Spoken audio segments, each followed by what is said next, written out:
Well, boys, didn't almost happen. Weekly almost died. I saved it. Only Mamba will know.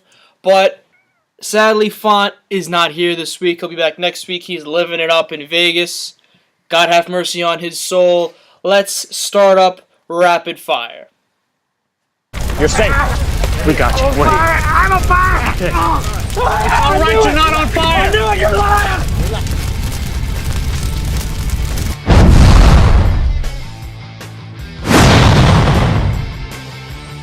This was the only game that Font and I disagreed with.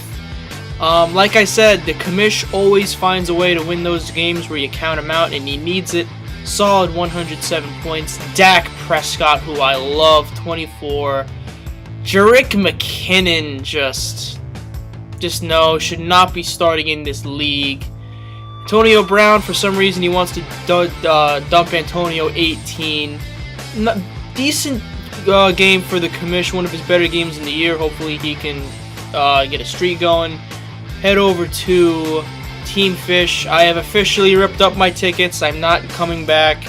Team Fish has began the year one of the most promising teams in the league, and now at the bottom of the barrel. I'm not going to talk about this team. I am just extremely disappointed at have another Team Fish year gone down the drain. Embarrassing.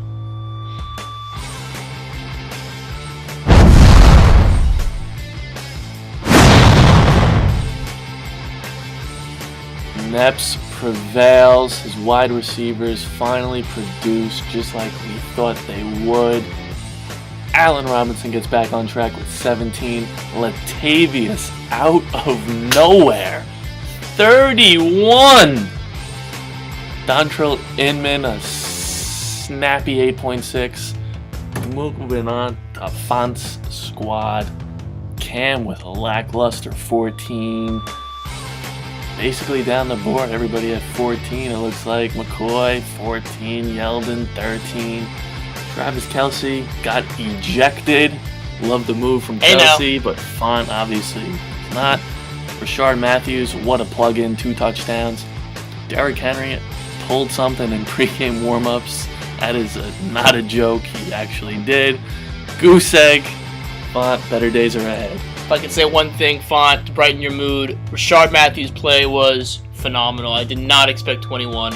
Font's still one of the better teams in the league.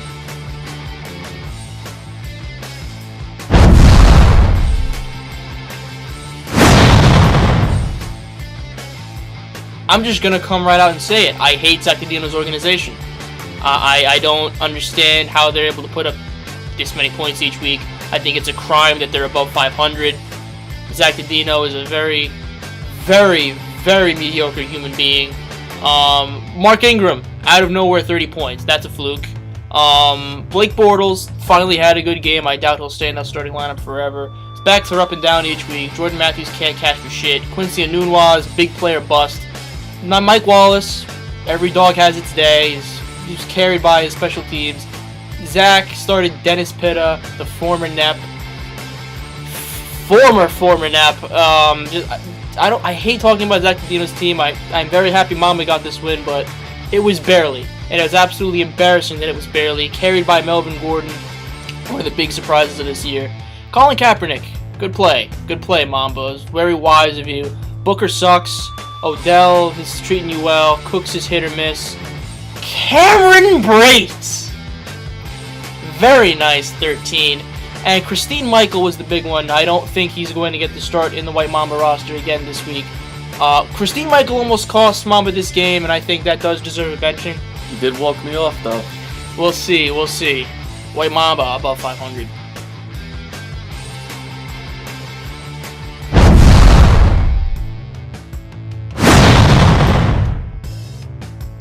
They almost did it, but at the end of the day, Camel came up short. Charkandrick West with a very disappointing 8.9. Brandon Marshall, I said it last week, Fitz is the worst quarterback in the league. Marshall should have easily had a touchdown in this game. Fitz missed him. And Travis Benjamin, yikes. 1 point. He's not even the number 1 wide receiver there He anymore. ain't Dontrell Inman. He wishes he could be Dontrell Inman. Looking over the pick squad, Ezekiel Elliott keeps doing his thing. Le'Veon, his worst performance of the year, still pushes out 10. Michael Thomas, okay, here we go. The Long Island Pickers seriously believe that Michael Thomas is the best wide receiver on the Saints. Fuck, they're just talking shit, man. It's just Pickers, man. But what is this? Oh! That is not factually correct. Oh, get up, Steve. Brandon Cooks is ranked higher. Brandon Cooks is better. Brandon Cooks... If I offered the Pickers Brandon Cooks for Michael Thomas, they'd fucking do it in a heartbeat. So don't sit here and spew that bullshit about Michael Thomas being better than Brandon Cooks. You could hold that hot take for the Enough. show, man. You can hold that hot take. Greg Olsen, doing Greg Olsen things, 13.7. Cole Beasley slips into the end zone. Vikings D, not doing what they're supposed to. And Dan Bailey, the prized possession, $25 later. We can rant about MMED later. Save it. 5 points. Nope, not MMED, the Pickers.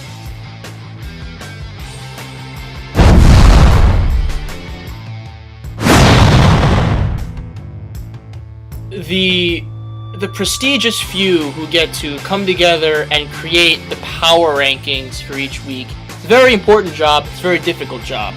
And Twan made a big jump from number 7 to number 4. Looked at as a top 5 team for the first time going into this week. He puts up 72 points. Starts Nick Foles at quarterback. Now I know pickings are slim. Kirk Cousins on a bye. He had Trevor Siemian on the bench, who, he might be Trevor Siemian, but there's a reason Nick Foles ain't starting. There's a reason Alex Smith's in front of him in the depth chart. Matt Forte, he's starting to find his groove again. Marvin Jones, out of nowhere, very disappointing, only 1 point. Virgil Green, I guess if you're just picking him off waivers, is what you did. 5 points for a tight end. I mean, it's no Hooper, but you can look at, Terrell Pryor, 13. I wish I could say good things about this team. You really dropped the ball this week, Twan. Not a good week. Team Sports, Jacobs, Drew Brees, 25 points. Why is Terran Ward starting in this league? I mean, I know we have 14 teams, but come on. Like, some of these moves we're seeing each week, I'm not a fan of. Terran Ward, you should be starting in Fields League, not Guru Nation. Julio Jones, 21. Devontae, nice pickup with Devontae. Sports got the luck of the draw this week, even though he puts up 99.8. I think both of these teams can do better and hope we see a change within the next few weeks. I feel like Dylan Jacobs always has a running back like Terran Ward in his starting lineup. He doesn't give a fuck. Always manages to squeak by. It blows my mind. That's because Jacobs doesn't give a fuck, Mambo. You don't get it. Throws his cock behind his back and Jacobs rags and he bags. He's that savage. He's sports.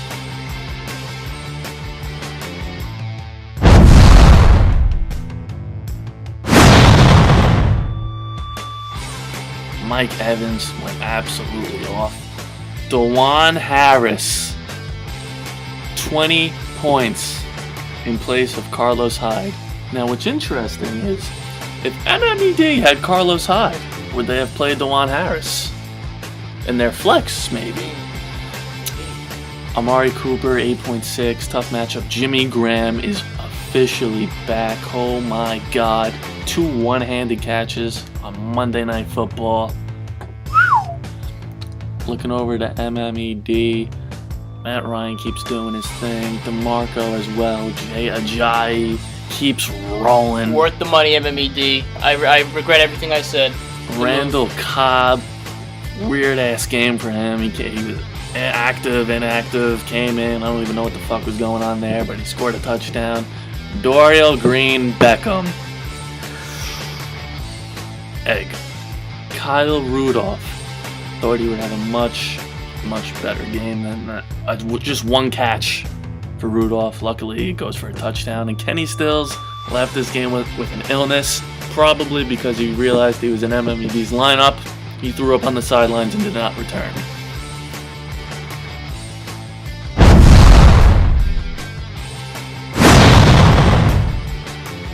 I think our two commissioners made an absolutely fantastic choice on who to replace Dennis Hassett. Danny Joseph comes into town. All of a sudden, this roster, who couldn't buy a win, this roster who we thought was arguably the worst collection of talent in the history of the 8-9+ Guru Nation year history, is now on a 2-game winning streak. Led by Aaron Rodgers is 26, Doug Baldwin 12. I like that trade. That trade gave him names. That trade gave him depth. Danny Justino is doing an excellent job with this roster. Panther Z continues to play for their new owner. CJ Precise only 2. That kind of sucks. But another week Brian Quick is not in the starting lineup. Danny Justino is making a case to be a longtime member of this league. Justino, real quick, please get rid of Brian Quick. Just do everybody. That's the last thing you have to do. The last remnants. Drop Brian Quick and Tyler Boyd, and you might be able to. You go to TCP. Tyrod Taylor can't do it on his own, boys. The two guys that Dino dumped on him, Isaiah Crowell, clearly not the best back in Cleveland. Terrence West, only 3.2. Hopefully he can do something better against the Browns this week. Victor Cruz, they hoped for a miracle with him. They didn't get it. When Lance Kendricks is the second highest scorer of your team, that's a problem. Time to scratch your head. Dez, 2.4. It's just up and down, up and down, up and down. TCP will remain at the bottom of the barrel till the end of the season. I'm absolutely shocked. They have 3 wins at this point. I really, really am. I don't know what to think. TCP is lucky to be where they are right now. Oh my God, help me! I don't want to die! Oh, stop, drop, and roll! You're not on fire, Ricky Bobby! I'm on fire! Well, boys, I know we all miss Font, but Dan Coster, next man up, doing a fantastic job. Week 10 right around the corner, and we will come on with Font's birth child. Hopefully we can live it on with him not here. The Come On Man owner of the week.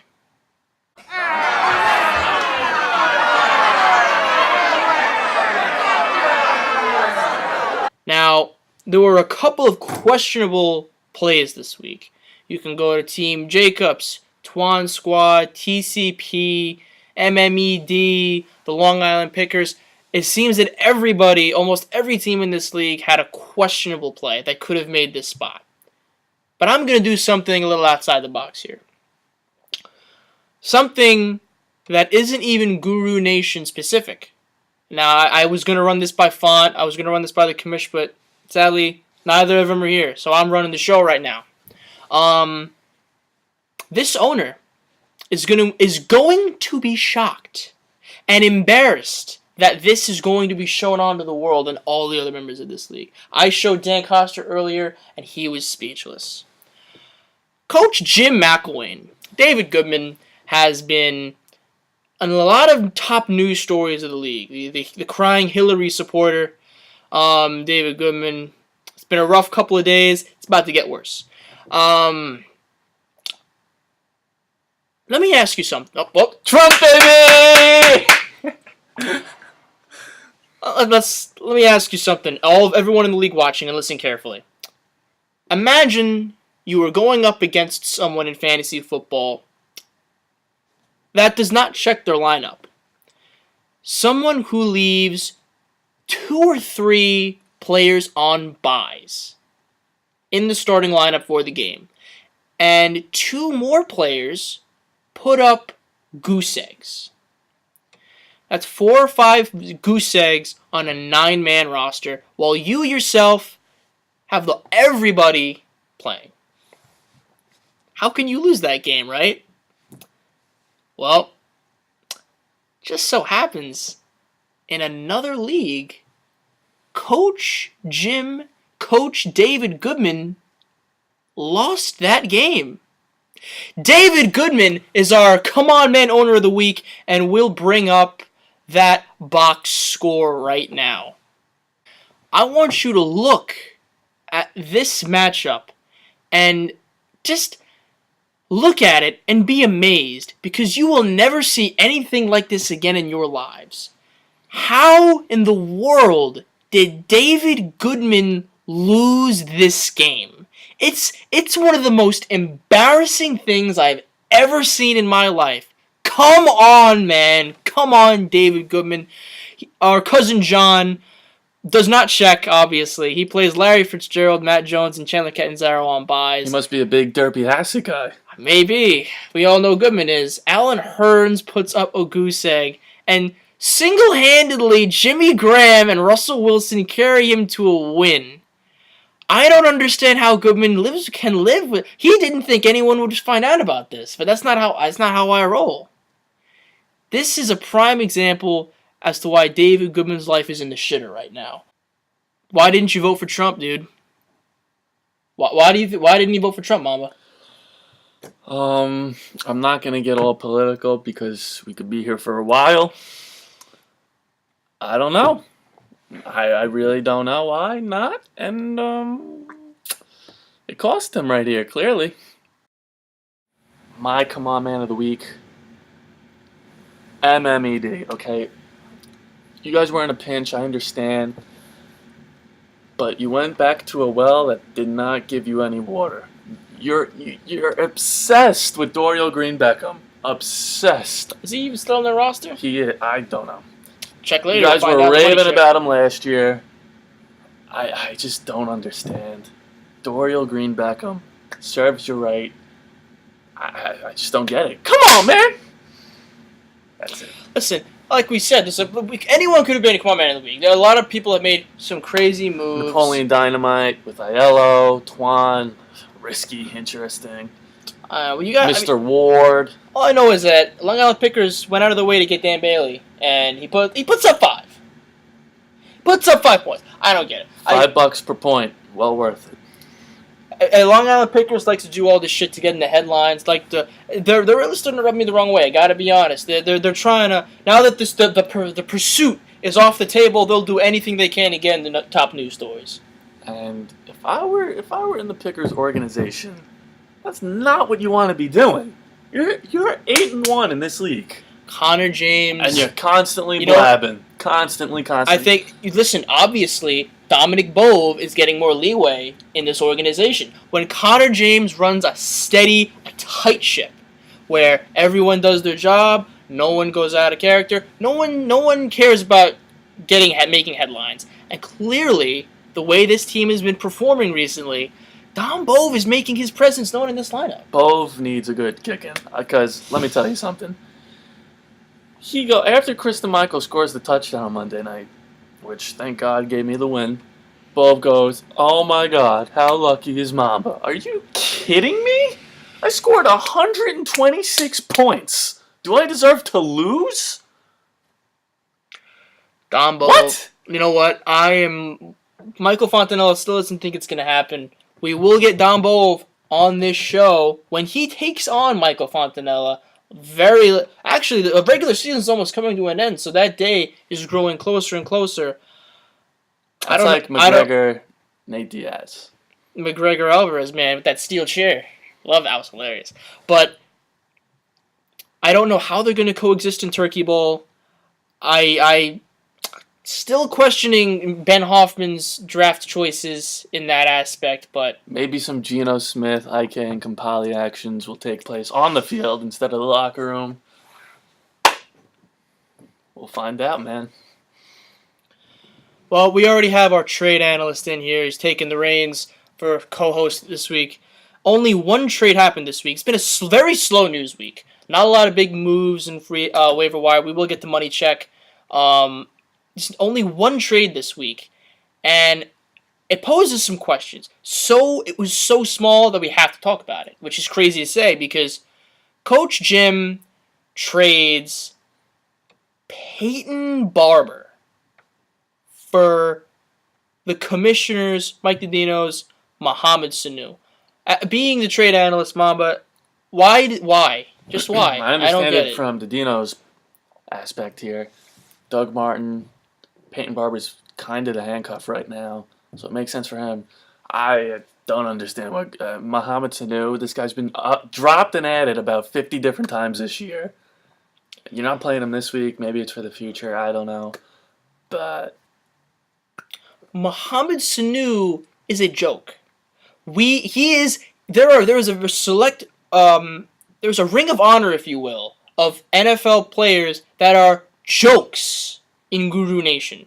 And Mohamed Sanu is one of the OG jokes. he's right up there with Brian Quick, to be honest with you. He's right up there. Mohamed Sanu, unless you are more desperate than anyone else in the history of fantasy football, like when Mohamed Sanu is starting in your lineup, it's what's a worse than saying desperation?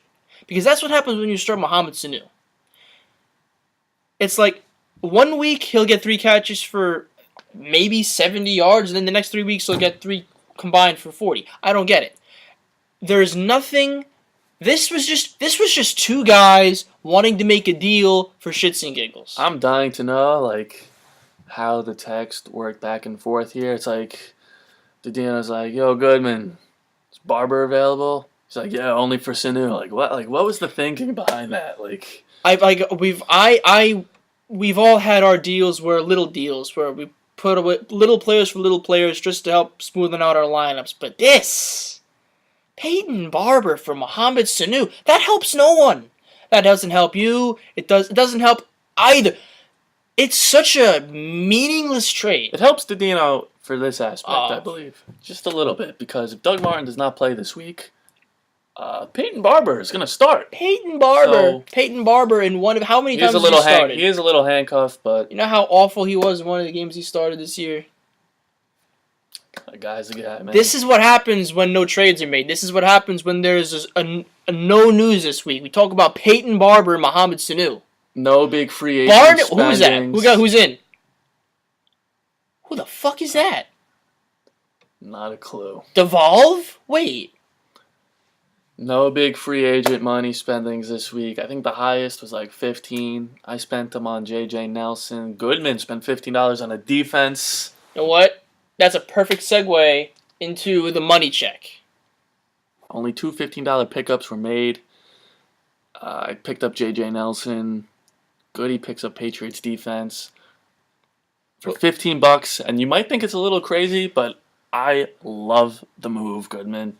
I think he gets his defense for the next 6 weeks. That schedule coming up for the Patriots is juicy. Yeah, you know what? We'll take a look at those transactions in one moment. But first, let's go down the list of how the remaining free agent auction budgets we have left. Team Justino, 121. TCP, 95. Team Fish, 163. What is he waiting for? I've dwindled my way down to 117. Deef Nuts, 45. Camel, 38. MMED, still reeling from the well-worth Jay Ajayi move, I gotta say.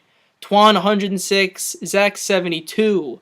White Mamba, 92. Team Font, 10. And who did he waste his money on? Well, Ronnie Hillman was a nice penny. Oh, boy, Font.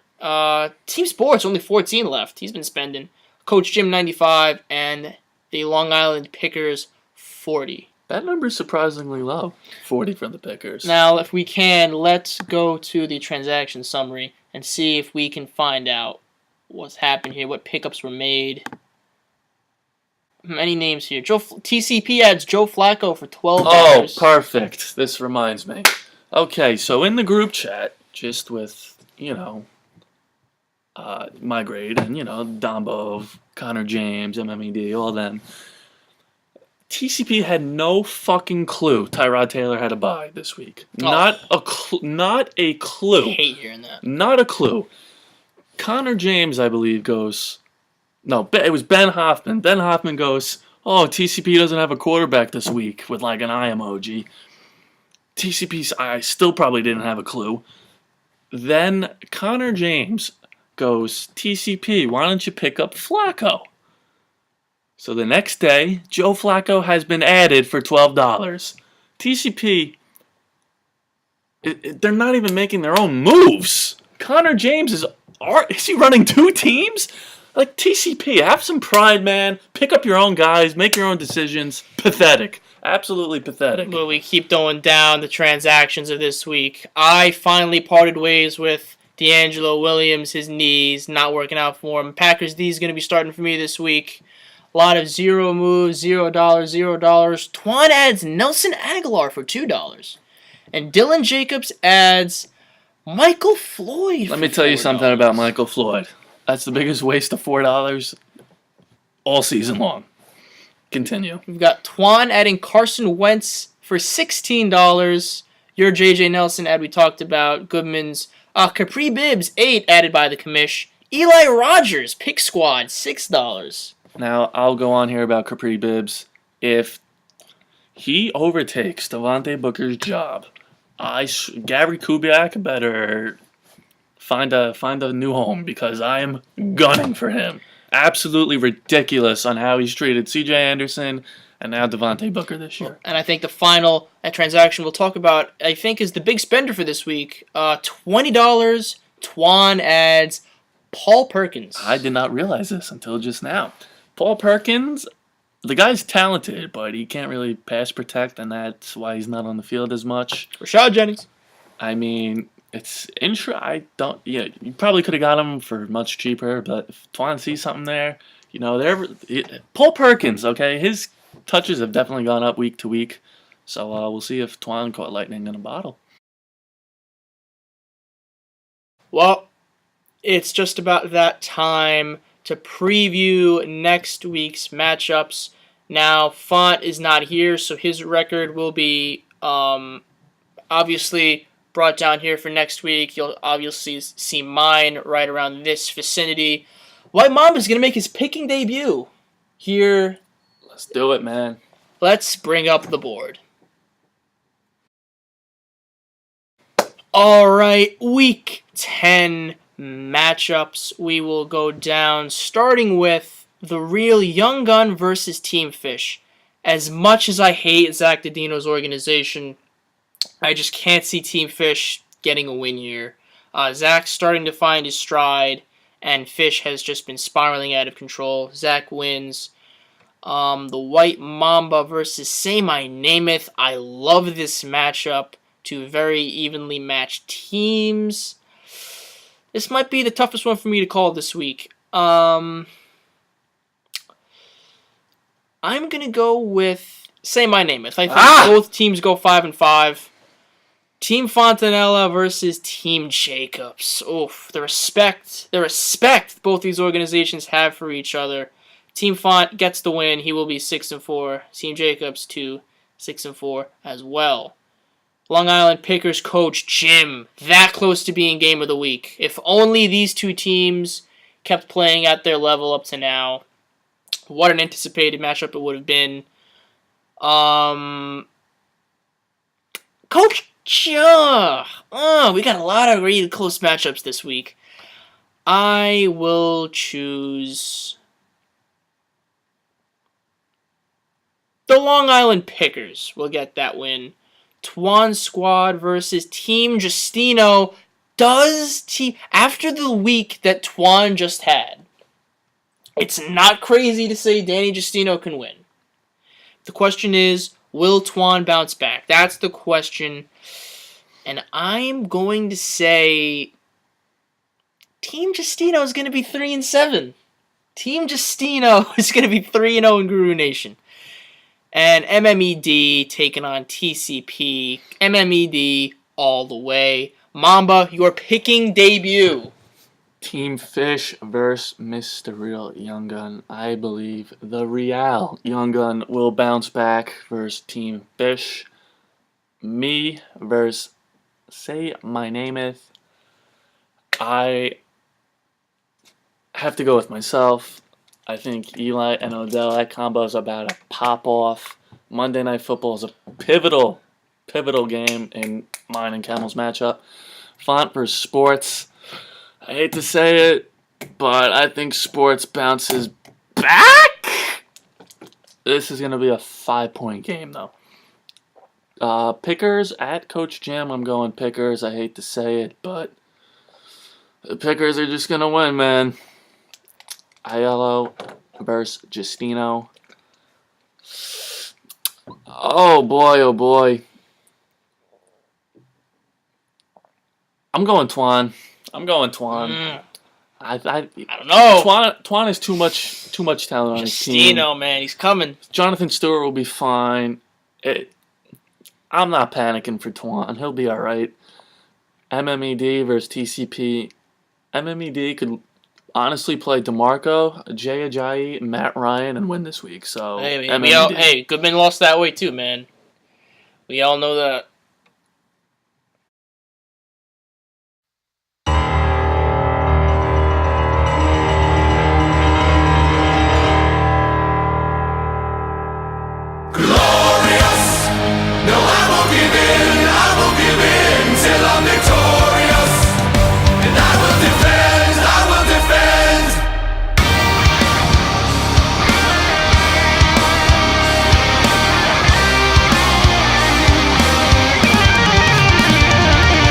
Alright, Week 10 game of the week is going to be an interesting matchup.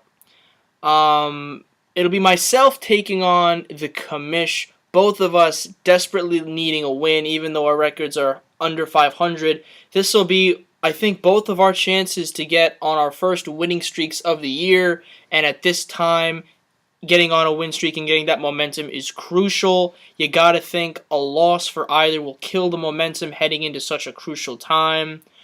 Last week, it wasn't an aberration. It wasn't, because that is what happens when my team plays up to its potential. That is how good my team can be if all my boys are playing level-headed. This week I've brought in the Packers D to anchor us a little bit. Dontrell Inman is going to keep getting that start with Benjamin's injury.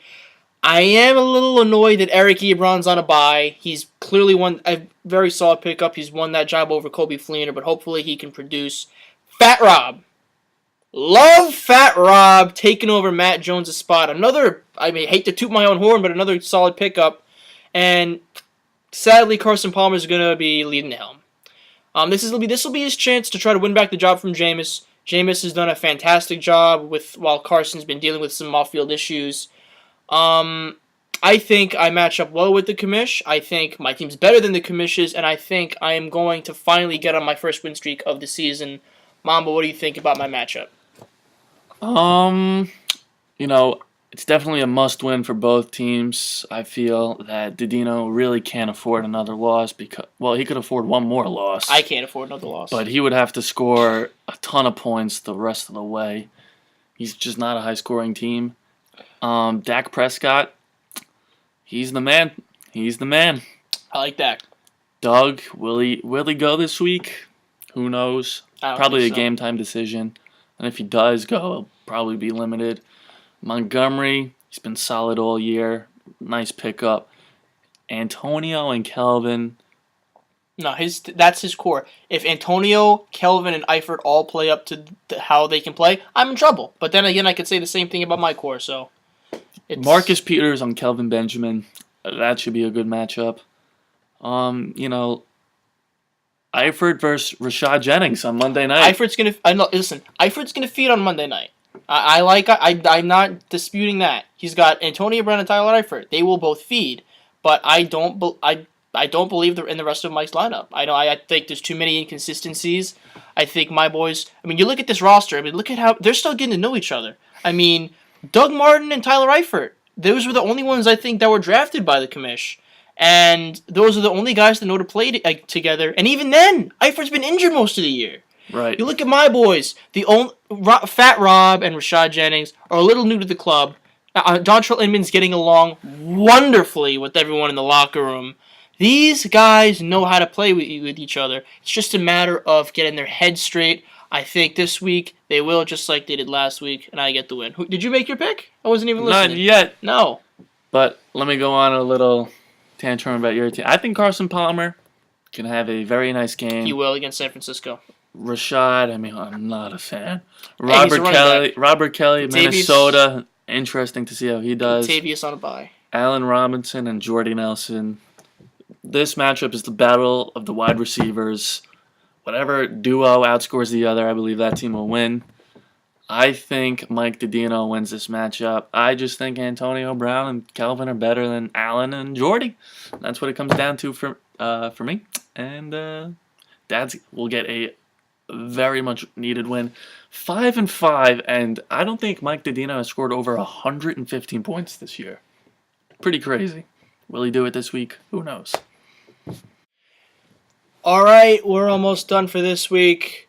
One final segment to take us off. We all know what it is. Power Rankings.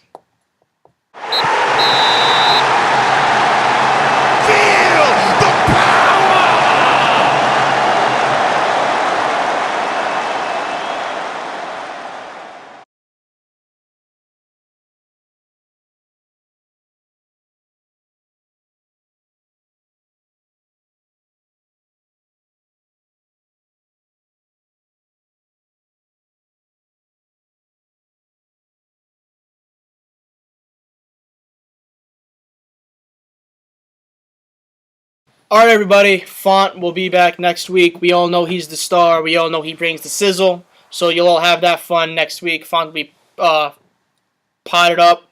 Just invented that. He'll be ready. Mambo, excellent job replacing the man. What do you think about your experience here? I mean, Being behind the camera once again. I try to keep it up-tempo, try to keep it real, try to do some ripping, try to be fair, not too biased. You know, it is what it is. Well, couldn't have said any better myself. Good luck to everybody. The weekly almost died today. I almost had a panic attack, but luckily I was able to save her. And she'll be ready for Font next week. And we will see y'all next week.